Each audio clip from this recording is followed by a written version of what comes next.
Hey guys, what is going on? It's Frank Darby, and I guess welcome to another mini system test. I think this might be the third one, I'm not sure. So I had a little bit of a special video for you guys. I wanted to go over a system that,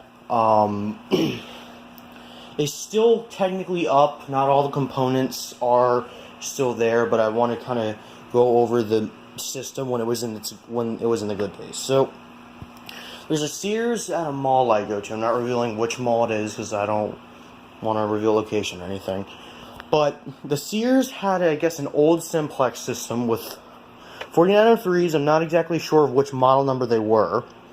They had simplex 2098 wiffle ball detectors. I think they were the photoelectric ones, but I'm using mine, I guess, to represent. And then they had 2099s, or 9754s. I don't believe it was an addressable system, but a lot in the system has changed. All the simplex T-bars still remain. A great deal of the 4903s, I guess, have broken down.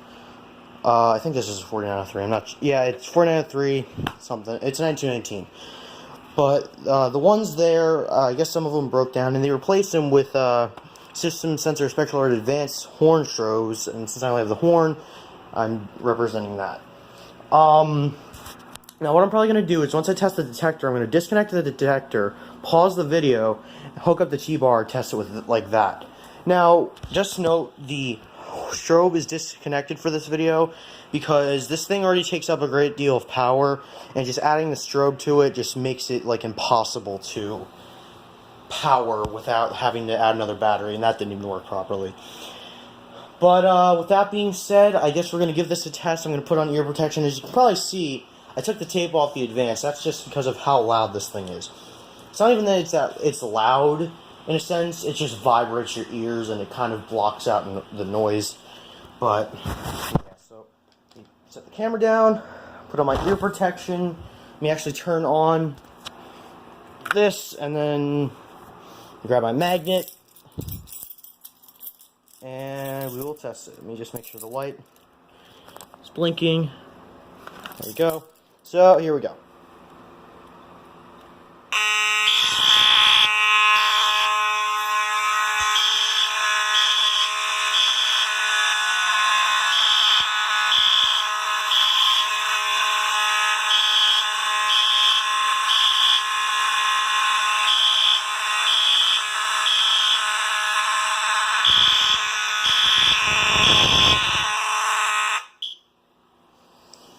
Okay, that was interesting.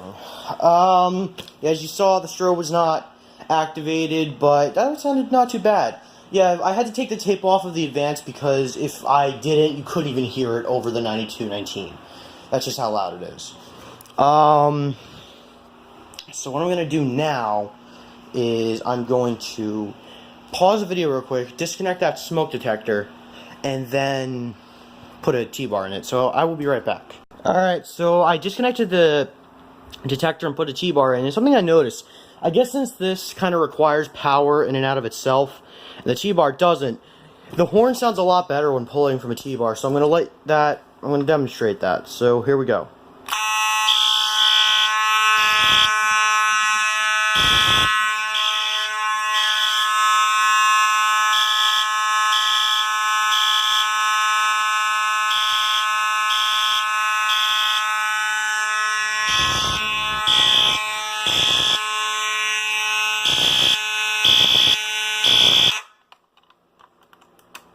I didn't turn that off just because I felt like resetting the pulsation. So, yeah. You can probably tell that sounded a lot better.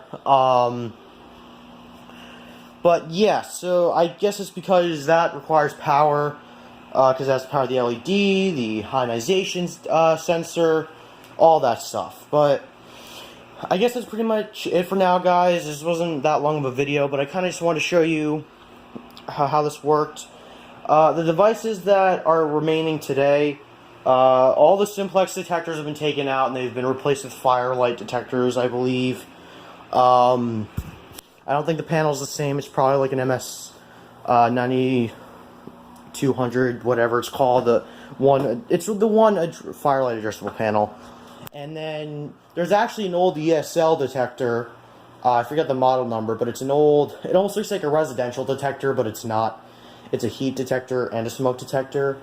I believe there's a, if you go to my 200 subscriber video, you should see it in one of the, yeah, that system, it showcased the system, what it looks like today. So if you want to go actually check those pictures out, you could go check out the video.